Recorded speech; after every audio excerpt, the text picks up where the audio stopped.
বিরিয়ানি নামটি শুনলেই ছোট বড় সবারই চোখ 100 ওয়াট বাল্বের মতো চকচক করে ওঠে। আর যদি তা হয় কাচ্চি বিরিয়ানি, তাহলে তো কোনো কথাই নেই। স্বাদে গন্ধে অতুলনীয়, এমনকি রান্নার প্রসেসটা পর্যন্ত অন্য বিরিয়ানির চেয়ে সম্পূর্ণ আলাদা।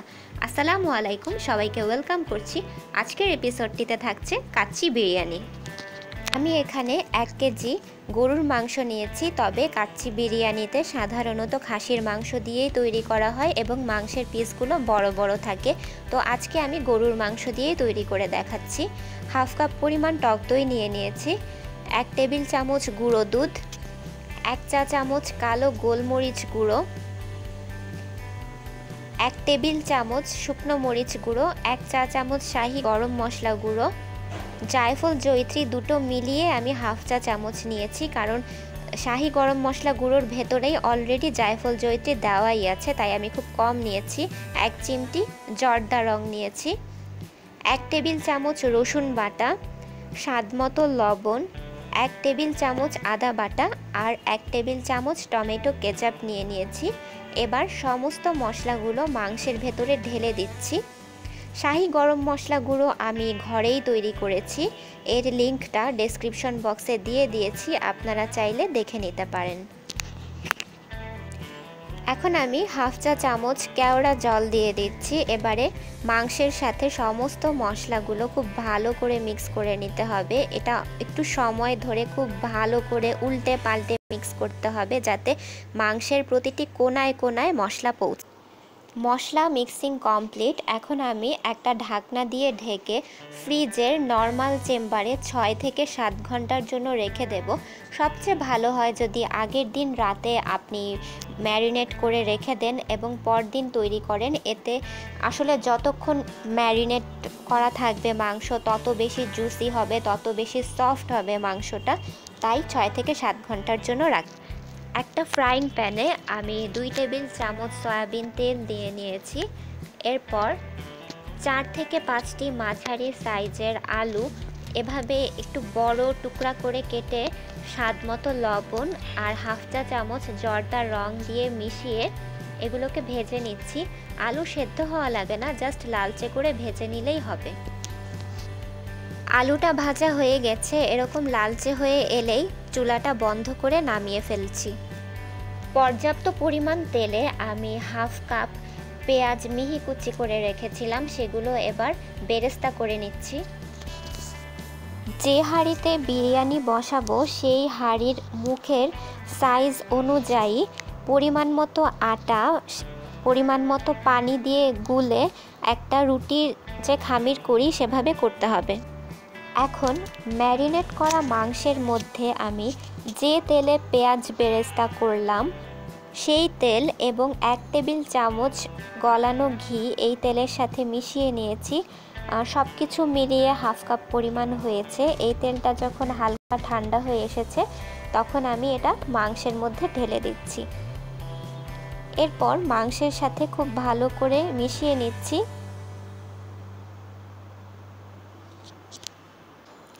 এখন চলে আসি চালে। কাচ্চি বিরিয়ানিতে মাংসের অর্ধেক চাল নিতে হয়, অর্থাৎ আমি মাংস নিয়েছি 1 কেজি, তার মানে আমি এখানে চাল নিতে হবে হাফ কেজি। আমি এখানে বাসমতি চাল নিয়েছি হাফ কেজি, 30 মিনিট পানিতে ভিজিয়ে রেখেছিলাম। এরপর ভালো করে ধুয়ে একটা ঝাঁঝরিতে রেখেছি যাতে এক্সট্রা পানিগুলো চলে যায়। আপনারা চাইলে কালিজিরা চাল, অর্থাৎ রেগুলার আমরা পোলাওয়ের চাল যেটা, সেটা ব্যবহার করতে পারেন। এখন একটা বড় হাঁড়িতে আমি পর্যাপ্ত পরিমাণ পানি নিয়ে নিয়েছি। এরপর 2টা তেজপাতা হাত দিয়ে ছিঁড়ে দিয়েছি, 4 স্টিক দারচিনি আর 4টা এলাচ মাথাটা একটু ভেঙে দিয়েছি, আর 1 চা চামচ শাহি জিরা দিয়ে দিলাম, আর স্বাদমতো লবণ দিয়ে দিচ্ছি। লবণটা ঠিকভাবে দেবেন যাতে চালে লবণটা চলে যায়, সেভাবেই দেবেন। সব কিছু মিক্স করছি। পানিটা প্রায় ফুটেই এসেছে। এখন আমি আগে থেকে পানি ঝরানো বাসমতি চালগুলো দিয়ে দিচ্ছি। চালের এই স্টেপটা খুবই ইম্পর্ট্যান্ট, কারণ এই চালটা কিন্তু একেবারে সেদ্ধ করা যাবে না, 50% সেদ্ধ হতে হবে। যখনই একটা বলক দেবে তখনই কিন্তু সাথে সাথে চালটা নামিয়ে ফেলতে হবে। যখন চালে একটা শাঁস দেখা যাবে, সাদা শাঁস, তখনই নামিয়ে ফেলতে হবে। আমি একটু আপনাদের দেখিয়ে দিচ্ছি সুবিধার জন্য। এই চালগুলো তো কিন্তু দেখতে পাচ্ছেন যে একটা সাদা শাঁস দেখা যাচ্ছে। এখন আমি চুলাটা বন্ধ করে নামিয়ে ফেলবো এটাকে। চালগুলোকে আমি একটা ঝাঁঝরিতে ঢেলে নিয়েছি, এটাতে কিন্তু পানি দিয়ে ধোয়া যাবে না। এখন চলে আসি বিরিয়ানি রান্নার মূল পর্বে। একটা হাঁড়িতে আমি এভাবে বিছিয়ে দিয়েছি ম্যারিনেট করা মাংসগুলো।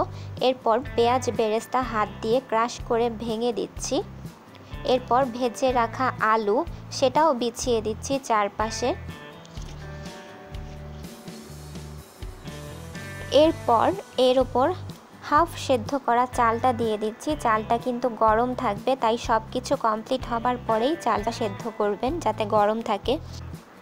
এখন একটা চামচ দিয়ে একদম সমান করে চালটা বিছিয়ে দিতে হবে যাতে কোথাও উঁচু নিচু না হয়। আমি বিছিয়ে দিচ্ছি সুন্দর করে চারপাশে। এখন এই চালের ওপর আমি আবারও কিছুটা পেঁয়াজ বেরেস্তা দিয়ে দিচ্ছি। এরপর দিচ্ছি কিছুটা কাঠবাদাম কুচি। তারপর কয়েকটা কাঁচা মরিচ আমি চালের ভেতরেও দেব আর কয়েকটা বাইরেও ফেলে রাখব। 1 চা চামচ কেওড়া জল।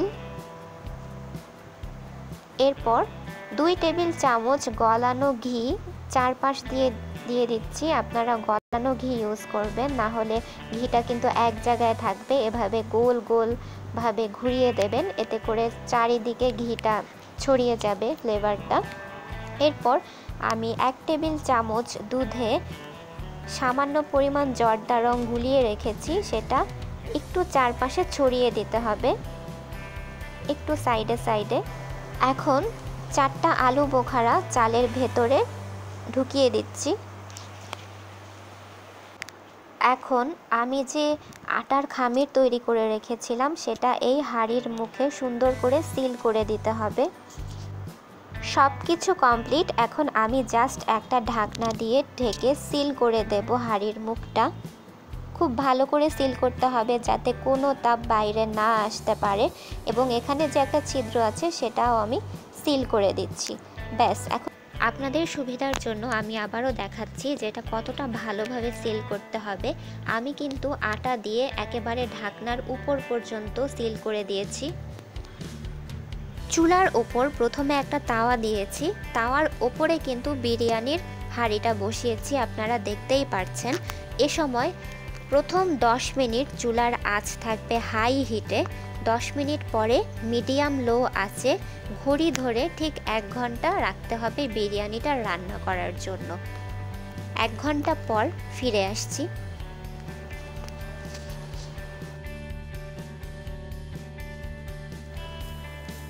1 ঘন্টা হয়ে গিয়েছে। এখন আমি কিন্তু চুলাটা বন্ধ করে দিয়েছি। বিরিয়ানির এত সুন্দর একটা ঘ্রাণ বের হয়ে গেছে, তো আমি তো আপনাদের বোঝাতে পারছি না। সারা ঘর জুড়েই বিরিয়ানির ঘ্রাণ বের হয়েছে, খুব সুন্দর। আমি চুলার ওপর চুলাটা বন্ধ রেখেই 1 ঘন্টা এভাবেই রেখে দেব। 1 ঘন্টা পর আমি সার্ভ করে দেখাচ্ছি। আরও 1 ঘন্টা পর একটা চাকু দিয়ে শক্ত হয়ে যাওয়া ময়দার কোটিংটা আমি খুলে ফেলছি। এখন আমি সব কিছু একটু হালকা হাতে মিশিয়ে নিচ্ছি। আপনাদের একটু দেখিয়ে দিচ্ছি যে এটা কতটা ঝরঝরা হয়েছে। এভাবে ওপর থেকে ধরলে নিচে ঝরঝর করে পড়ে যাচ্ছে, দেখেই নিশ্চয়ই বুঝতে পারছেন। এখন আমি সব কিছু একটু হালকা হাতে মিশিয়ে নেব। এটাকে কিন্তু খুব জোরে মিশিয়ে একেবারে জগা খিচুড়ি করে ফেলা যাবে না, জাস্ট হালকা হাতে আলতো করে একটু মিশিয়ে নিতে হবে। এরপর আমি ডিশ আউট করছি। তৈরি হয়ে গেল সুস্বাদু কাচ্চি বিরিয়ানি। দেখলেন তো কত সহজে স্বাস্থ্যসম্মত উপায়ে ঘরেই আপনি কাচ্চি বিরিয়ানি তৈরি করতে পারেন, এবং কাচ্চি বিরিয়ানি খেতে এখন কিন্তু আর রেস্টুরেন্টে যাওয়া লাগবে না। এই ছিল আজকের রেসিপি। যদি আমার চ্যানেলটি সাবস্ক্রাইব করা না থেকে থাকে তাহলে প্লিজ সাবস্ক্রাইব করে নেবেন এবং রেসিপিটি ভালো লাগলে আপনার কাছের মানুষদের সাথে অবশ্যই শেয়ার করবেন। আজকে তো আমি বিরিয়ানি খেতে চলে যাচ্ছি। নেক্সট এপিসোড দেখার আমন্ত্রণ জানিয়ে আজকের মতো বিদায়। আল্লাহ হাফেজ।